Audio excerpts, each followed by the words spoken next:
Señora Pontón.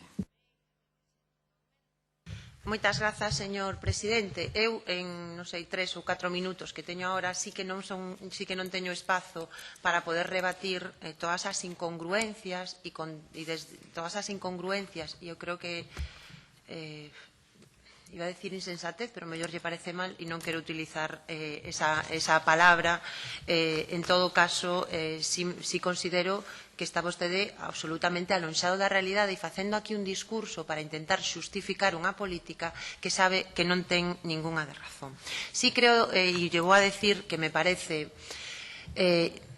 indigno dun membro da Xunta de Galiza que nos diga que a lingua galega é unha lingua inferior ao inglés, o que vostede denominou as grandes linguas, non? Porque hai as grandes linguas e as pequenas linguas. Entón, a lingua galega para vostede está situada no nivel baixo, porque as grandes linguas, segundo vostede afirmou, pois son o inglés, son o español e son o italiano. E o galego é unha lingua de segunda categoría. Pois quero dicirlle que nós non compartimos esa visión e que unha parte do problema do que estamos falando pois ten que ver con esa de consideración ou esa de evaluación que vostedes fan dunha realidade que existe, que a lingua galega, que para nós ten os mesmos dereitos que o resto das linguas. E claro, tamén sabemos que hai unhas linguas que por o efecto económico dos seus países teñen unha maior preponderancia e teñen unha maior preponderancia tamén pois no sistema audiovisual. Entón, comparar as necesidades de dobraxe dun país de lingua inglesa con unha realidade como a galega que vivimos nun contexto dunha lingua minorizada,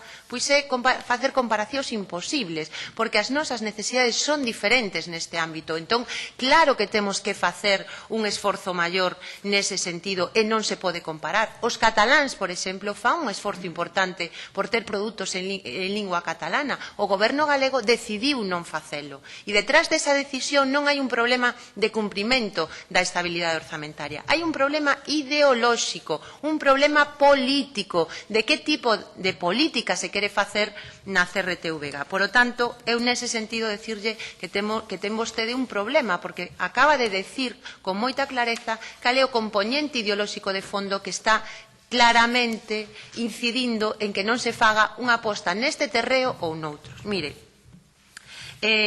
eu non son unha defensora en abstracto da necesidade de produtos de dobraxe, sino que creo que o feito de que na CRTVG na radio, pero sobre todo na televisión, por o impacto, digamos, neste caso que pode ter a nivel de produtos audiovisuais, ten un papel moi importante na normalización lingüística.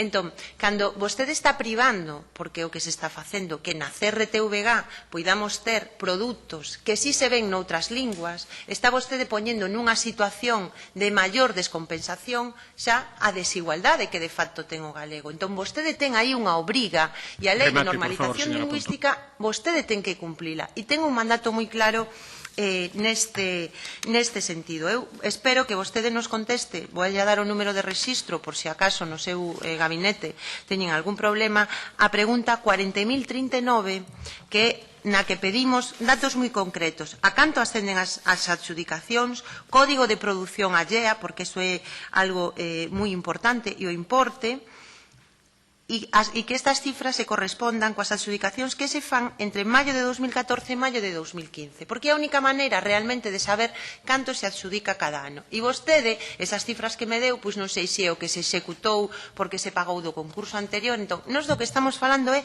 das adxudicacións e agardo que se traian aquí. Preguntábamos tamén cal é o procedimento para a adxudicación propia externalizada, que tipos de controis lingüísticos pasa este tipo de produción e tamén estaría ben saber cales son as notas que ten cada un destes produtos que se están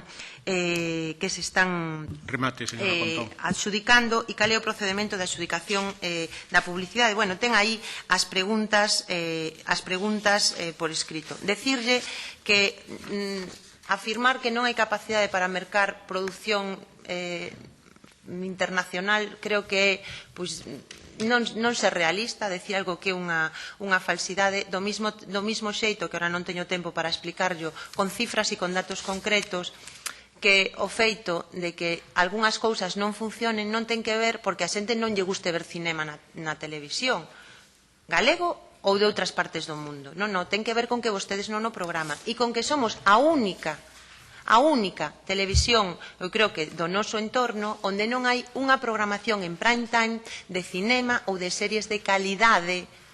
Algúnas series de calidade, claro que temos, non vou a ser eu quen diga iso, pero non hai unha programación de cinema. E iso é algo que vostede non nos terá que explicar por que pasa isto na CRTVG. Porque se no resto das televisións funciona e teñen uns niveis de audiencia moi importante, por que están privando ao público galego desa opción? Porque ten que ser vostede consciente de que é o que está facendo con ese tipo de programa.